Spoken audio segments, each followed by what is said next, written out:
Tujuan hidup adalah surga. Makanya kita berusaha melakukan amal-amal soleh yang dapat masukkan kita ke dalam surga. Tentunya dengan syaratnya, dengan ikhlas karena Allah dan sesuai dengan contoh Rasulullah SAW. Di samping itu juga kita berdoa dan meminta kepada Allah agar amal-amal kita diterima oleh Allah dan kita dimasukkan ke dalam surga. Jadi kita melakukan amal-amal soleh ini bukan begitu aja. Harus terpenuhi syaratnya, ikhlas, ittiba. Sama dengan jihad juga harus ikhlas dan ittiba.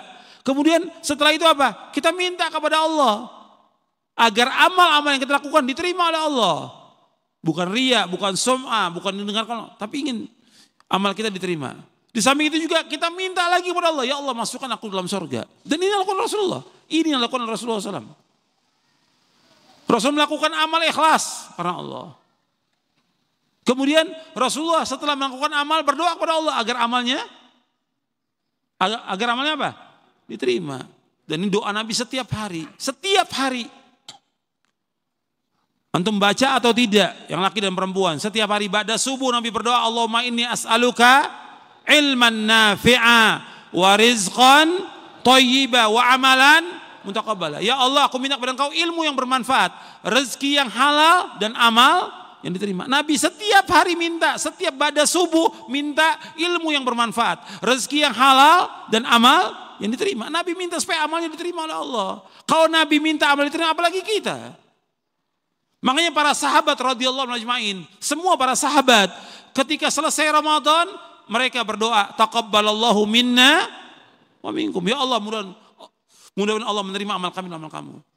Jadi enggak langsung orang diterima amalnya, tidak. Ini kadang-kadang orang berbangga dengan amalnya. Apakah sholatnya, puasanya, sholat malamnya, zakatnya, sedekahnya, jihad.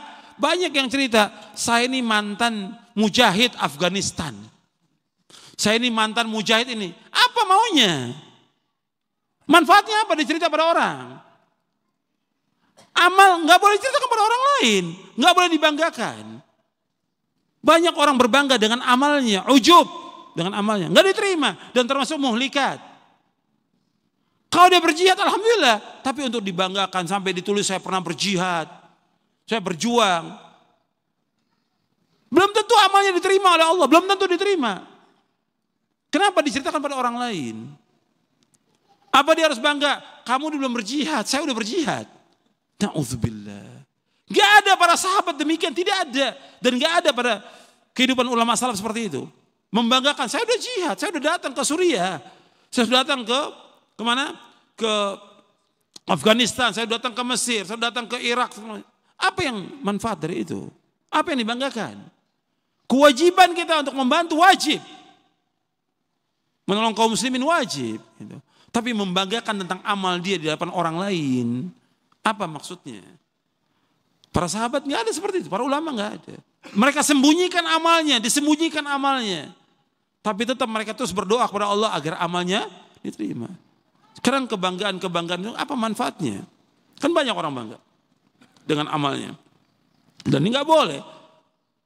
Ketika Nabi ditanya tentang orang yang berjihad karena riya, berjihad karena harta, berjihad karena ingin dikatakan orang pemberani, Nabi menjawab, "Man qatala litakuna kalimatullahi al-ulya fahuwa fi sabilillah." Barang siapa yang berjihad untuk tegaknya agama Allah, maka dia di jalan Allah. Untuk tegak agama Allah, bukan untuk bangga. Menang juga belum tentu menang, belum ada banyak yang korban, tapi dia sudah bangga dengan jihadnya. Terutama waktu jihad Afghanistan. Sampai ditulis mantan jihad Afghanistan. Manfaatnya apa?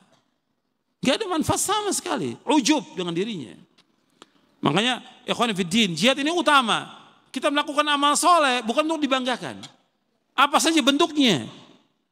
Apa saja bentuknya? Apakah sholat, apakah puasa, apakah haji? Haji juga sama seperti itu. Ya, orang bangga, Pak Haji sudah haji. Haji dikatakan oleh Rasul juga termasuk apa? Jihad. Bagi wanita tidak aja bagi mereka perang. Jihad dalam arti perang nggak ada. Jihad mereka apa? Jihad bagi wanita apa? Al-hajju wal umrah. Jihad bagi wanita haji dan umrah. Jihad bagi wanita haji dan umrah. Perang nggak ada bagi wanita. Itu pun nggak boleh dibanggakan. Tapi di kita di Indonesia, ya kalau sudah pulang haji pakai apa? Haji. Kalau dipanggil harus pakai haji. Kalau nggak pakai, Pak Haji nggak mau nengok dia. Apa yang harus dibanggakan? Kalau udah haji sudah tutup. Doa terus siang malam, nangis kepada Allah, ya Allah terima haji saya. Bukan diceritakan, bukan dibanggakan, ditulis lagi seperti titel. Ini nggak dibenarkan. Haji utama, jihad juga utama. Tapi harus semuanya ikhlas karena Allah dan sesuai dengan contoh Rasulullah SAW.